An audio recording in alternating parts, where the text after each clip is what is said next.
আসসালামু আলাইকুম দর্শক, আশা করি সবাই ভালো আছেন। দর্শক, বর্তমানে এখানে 2 ফুট পানি আছে।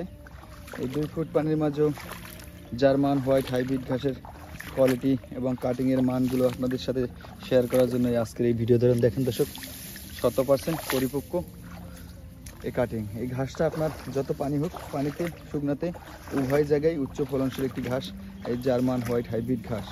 দর্শক, আপনারা চাইলে আমার কাছ থেকে এই 100% পরিপক্ক জার্মান হোয়াইট হাইব্রিড ঘাসের কাটিংগুলো সংগ্রহ করতে পারেন। এটা অবশ্যই আপনারা যেখানে চাষ করবেন, যদি 2 ফুট পানি থাকে তাহলে 4 গিট 6 গিটের কাটিং রোপণ করবেন। যদি 1 ফুট পানি থাকে তাহলে আপনারা 3 গিটের কাটিং রোপণ করবেন।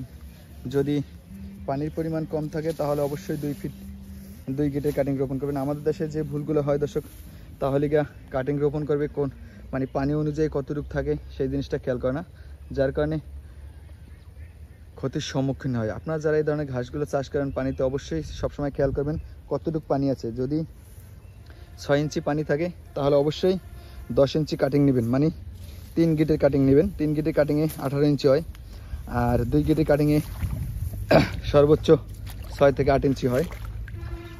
দর্শক, এই ঘাসটা একবার চাষ করলে আপনি সারা জীবন ফলন পাবেন। বিশেষ করে জার্মান হোয়াইট হাইব্রিড ঘাসটা আপনার একবার চাষ করলে 8-10 বছর খুব ভালো ফলন হয়। কারণ এই ঘাসটার গোড়া থেকে যদি না তোলেন তাহলে এই ঘাসটা ফলন হইতেই থাকে। দেখেন কী পরিমাণ ফলন। আমি শুধু একবার সার প্রয়োগ করছিলাম, তারপর আর প্রয়োগ করার দরকার নাই, তারপরও সর্বোচ্চ ফলন আসছে।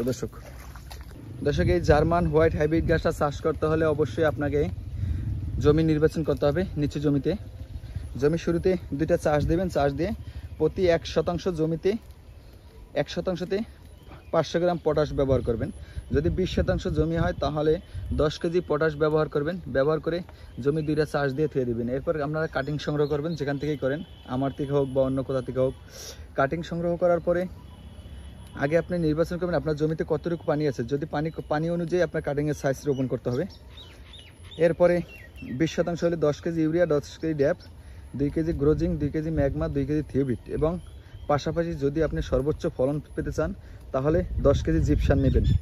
যেহেতু এই ঘাসটা চাষ করতে গেলে একবার চাষ করলে 8 থেকে 10 বছর ফলন পাওয়া যায়, তাহলে এই ধরনের সারগুলো আপনি নিয়ে মিক্স করে 50% সার জমিতে দিবেন। দেওয়ার পরে এই ঘাসগুলো রোপণ করবেন সিরিয়াল করে।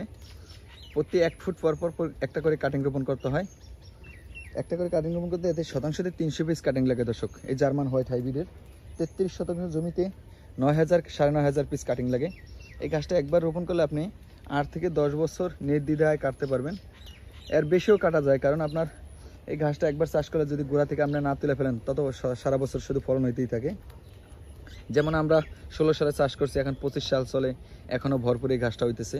এই ঘাসটা অবশ্যই গরু ছাগল উভয় প্রাণীর জন্যই চাষ করতে পারেন। তবে ঘাসটা অন্যান্য ঘাসের তুলনায় ঘাসটা খুব নরম এবং ঘাসটা চিকন। একবার চাষ করলে আপনি দীর্ঘদিন খাওয়াতে পারবেন।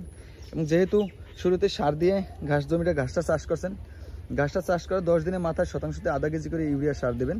20 দিনের মাথায় আবার 1 কেজি করে ইউরিয়া সার দেবেন, এবং 20 দিন বাদ দিয়ে 40 দিন 45 দিন এই ঘাসটা কাটার উপযোগী হয়ে যায়। দর্শক, আপনারা যারা এই ধরনের ঘাসগুলো চাষ করতে চান, আমার কাছ থেকে চাইলে কাটিং সংগ্রহ করতে পারবেন।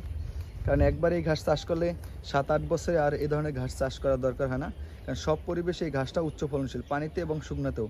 যেহেতু বর্ষার আগে এখানে আমার শুকনো ছিল, এখন বর্তমানে পানি আছে। যেহেতু শুরুতে নাইমা দেখাইছি 1 ফুটের উপরে পানি আছে, কোথাও 2 ফুট 3 ফুটও আছে।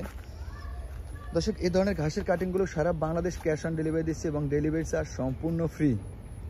আপনারা চাইলে আমার কাছ থেকে ডেলিভারি চার্জ ফ্রি এই ঘাসের কাটিংগুলো সংগ্রহ করতে পারবেন সুন্দরবন কুরিয়ার সার্ভিসে, অথবা চাইলে হোম ডেলিভারিও নিতে পারবেন। হোম ডেলিভারি নিতে গেলে সেক্ষেত্রে সার্ভিস চার্জ বেশি আছে, আপনাকে সেটা বহন করতে হয়। 12.5% প্রোটিন এই উচ্চ ফলনশীল ঘাস